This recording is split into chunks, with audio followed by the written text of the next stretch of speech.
In the world of modern hospitality, things are always moving, always changing. Success isn't really about avoiding challenges, because let's be honest, they're going to happen. It's about mastering them. Today, we're going to dive into a framework for managing pressure, a skill that is absolutely essential for excellence in this industry. Hello and a very warm welcome. I am a hotel AI expert, and it's my pleasure to welcome all of you students from the Europe Hotel School to this online learning journey. We're really looking forward to supporting your professional growth in this incredible industry. So let's get started. So here's our game plan for the next few minutes. We're going to move through 5 key areas. First, we'll get real about pressure. Then we'll talk about why communication is your absolute first line of defense.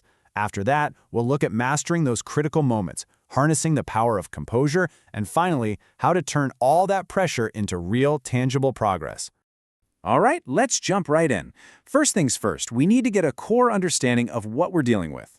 Pressure isn't some sign that you're failing. It's just a natural, unavoidable part of working in any busy service environment. It's part of the job. And this really gets to the heart of it. The best organizations aren't the ones that somehow avoid all challenges. No way. They're the ones that have built up the resilience and the systems to handle those challenges with grace and skill. Your ability to manage that pressure, that's what's truly going to set you apart. To really manage pressure, you've got to be able to name it. We call this operational stress. It's that specific, intense mix of high demand, super high expectations, and all those unexpected things that pop up during our busiest times. Just being able to recognize it for what it is, that's the first step to mastering it. Okay, on to our first big skill. When stress levels start climbing, what's the first thing that gets tested? It's almost always communication. And that's exactly why it's your most powerful tool for keeping control and, most importantly, building trust with your clients. And you can see the two paths so clearly here. On one side, you have rushed, unclear, or emotional replies. That stuff just erodes a guest's confidence in a heartbeat. But look at the other side. Calm, clear, proactive information actually builds trust. Even a quick update shows respect and lets the client know you're on top of it, especially when things get crazy. So with that communication piece locked in, we can focus on strategy. What to do right in the middle of that critical moment. This is all about thinking clearly when it feels like everything is demanding your attention all at once. In any critical moment, the absolute key is to prioritize effectively. You can break it down into 3 simple steps. First, you have to identify who or what needs your attention the most right this second. Second, address. You got to tackle the most urgent problems first to stop little issues from blowing up into big ones. And finally, stabilize. Every single thing you do should be about bringing a sense of order and calm back to the environment. Now, a huge part of your strategy has to be simple honesty. I know it can feel a little counterintuitive sometimes, but being transparent about a delay is always better than silence or making a promise you just can't keep.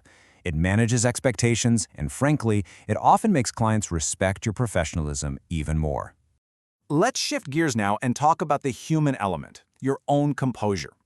This might just be the most important tool you have, because it sets the emotional tone for absolutely everyone around you.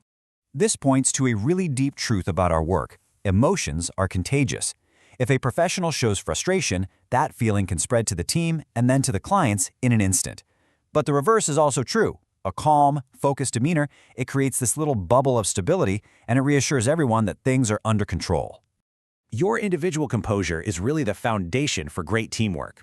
When everybody knows their role, when everyone has the information they need, and when they all feel supported by each other, the entire operation can handle pressure without cracking. That's the secret to delivering a seamless experience, even when times are tough. So I want you to really think about this question. Whether you're a leader now or you will be one in the future, how does your personal calm under pressure affect your team's performance? How does it affect their state of mind? Never forget, your composure becomes their anchor. And now for our final section. Let's look at how we can transform these really difficult moments into long-term wins for both you and your organization. The relationship doesn't just end when the crisis is over. A simple follow-up, maybe just thanking a guest for their patience or making sure their issue was fully resolved, is incredibly powerful. It shows you're accountable, and it can turn what could have been a negative experience into a reason for that guest to become even more loyal. And for the team, the work also continues, but through reflection. Taking the time to systematically review what happened lets you find the weak spots, refine your processes, and make your training even better. This is exactly how strong organizations learn from what they go through and build even more resilience for whatever comes next. So, the main takeaway from our time together is this. Pressure is just a neutral, constant force. It's our response to it, how we communicate, how we stay composed, how we coordinate, that truly defines the client's experience and shows the real strength of our leadership. Thank you.